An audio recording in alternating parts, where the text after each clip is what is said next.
تو یہ مدارس کی جو مدارس جو ہیں یہ ان کی یا تو یوٹیلیٹی پہ کام کیا جائے. 36,000 میں جب 25 لاکھ بچے نکلیں گے، یہاں M A M S C doctor engineers کو روزگار نہیں مل رہا، تو یہ جو نظام الملک توسی کے دور کا جب یہ سلیبس پڑھ کے نکلیں گے تو آپ بتائیں ان کا مارکیٹ میں کیا ریلیونس ہوگا، کہاں یہ جاب حاصل کریں گے. جب ان کو کوئی جاب نہیں ملے گی تو یہ اسی طرح لوگوں پہ کفر کے فتوے لگائیں گے، مجمع کریں گے. پہلے تو چلیں کشمیر کے اور افغانستان کے محاذ کھلے تھے، اب وہ محاذ بھی کھلے نہیں ہیں، تو اب انہوں نے ملک کے اندر ہی محاذ کھول دیا ہے. پہلے انہوں نے اہل تشیع کو، اس سے پہلے دوسری ایک مذہبی اقلیت کو، پھر دوسرے لوگوں کو. اب نوبت یہاں آ گئی بریلوی دیوبندی لڑتے رہے، وہابی دیوبندی بریلوی آپس میں لڑتے رہے. اب نوبت یہ آ گئی ہے کہ بریلوی بھی بریلوی سے محفوظ نہیں ہے، کیونکہ ان کی کیا یوٹیلیٹی ہے. یہ ذرا بتائیں نا، ذرا تسلی سے، ٹھنڈے دل سے، کہ یہ درس نظامی کی ڈگری کر کے کہاں جائیں گے. یہ نظام الملک توسی کے دور میں جو ہے یہ مدرسہ قائم ہوا تھا، اس میں کوئی جدت نہیں لائی گئی یا بڑے پیمانے پر. تو ایک یہ آپ کو کرنا پڑے گا. دوسرا یہ کہ مسلم دنیا کو بڑے پیمانے پہ سائنٹسٹ پیدا کرنے پڑیں گے، پڑھے لکھے لوگ پیدا کرنے پڑیں گے. امریکن جو فزسسٹ ہے اس نے کہا کہ جی ایک دور میں مسلمانوں کا سائنس میں اتنا کنٹریبیوشن تھا کہ 1/3 جو سیاروں کے نام ہیں وہ عربک میں ہیں. بہت ساری چیزیں، جیومیٹری ہے، میتھمیٹکس ہے، فلاسفی ہے. ابن سینا کی جو کتاب تھی وہ کافی عرصے تک یورپین یونیورسٹیز میں پڑھائی جاتی رہی، لیکن 12ویں سینچری سے آن ورڈ یا اس کے آگے پیچھے یہ قدامت پرستوں نے مسلم دنیا پہ قبضہ کر لیا. اور آج مسلم دنیا میں جتنی انٹرپریٹیشن ہے، جتنی تشریح ہے، یہ انہی قدامت پرستوں کی ہے.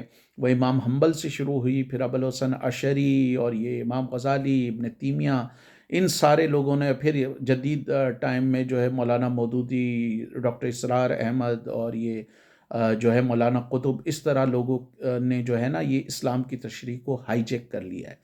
اور اب انہی کی جو مین اسٹریم تشریح ہے وہ انہی کی تشریح ہے، قدامت پرستی کی، جس میں جو ہے وہ جو آپ کا بنیادی طور پر یہ ہے تقدیر پسندی، کہ جی ہر کام جو وہ کر رہے ہیں وہ اللہ کی طرف سے ہو رہا ہے. تو اگر سندھ کے کچھ علاقوں میں ڈاکو لوٹ رہے ہیں، رحیم یار خان میں ڈاکو لوٹ رہے ہیں، تو وہ بھی اللہ کے حکم سے نعوذ باللہ ہو رہا ہے. کوئی کسی کو قتل کر رہا ہے، وہ بھی ان سے ہو رہا ہے. جو عقلیت پسند مسلمان سائنسدان تھے وہ کہتے کہ اللہ تعالیٰ نے انسانوں کو عقل سلیم عطا کی ہے، اور اس عقل سلیم کو جو ہے انہیں ہر معاملے میں استعمال کرنا چاہیے. مذہب کے معاملے میں بھی استعمال کرنا چاہیے، اور دنیاوی معاملات میں بھی استعمال کرنا چاہیے. تو وہ بنیادی طور پر ہمیں یہ بتانا پڑے گا. پھر جب یہ ہم پر الزام لگاتے ہیں کہ مسلمان انتہا پسند ہیں، تو اسلاموفوبیا کو کاؤنٹر کرنے کے لیے ہمیں ان کو یہ بتانا چاہیے، بھائی یہ افغان مجاہدین امریکہ اور اس کے اتحادیوں نے بنائے، اسامہ بن لادن ان کے اتحادیوں نے بنایا، دہشت گرد ایمن سواری ہو یا دہشت گرد اسامہ بن لادن ہو، یہ سارے کے سارے دہشت گرد امریکہ نے وہ کیے، امریکہ کے اور مغرب کے پہ اس پر تھے. اور یہ صرف نہیں کہ وہیں پر استعمال کیا، اس کے باوجود اس کے بعد چیچنیا میں 90 کی دہائی میں جو دہشت گرد تھے ان کو لیے امریکہ اور مغرب سافٹ کارنر رکھتا تھا. بوسنیا میں کوسوو لبریشن آرمی میں جو انتہا پسند لڑ رہے تھے ان کے لیے سافٹ کارنر رکھتا تھا. اور آج بھی میں یہ دعوے سے کہتا ہوں، یہ قیصر احمد صاحب اس دعوے کو جھٹلا نہیں سکتے، کہ آج بھی اگر چین میں یہ جو مغربی پروونس ہے چین کا، وہاں ترکستان جو آرمی ہے، ایسٹ ترکستان موومنٹ جو ہے، اگر اس کے لوگ کھڑے ہو جائیں چائنا کے خلاف تو اس کی سب سے زیادہ حمایت مغرب کرے گا. اسی طرح سیریا میں ان کی بشار الاسد سے لڑائی تھی، انہوں نے داعش کو کھڑا کیا.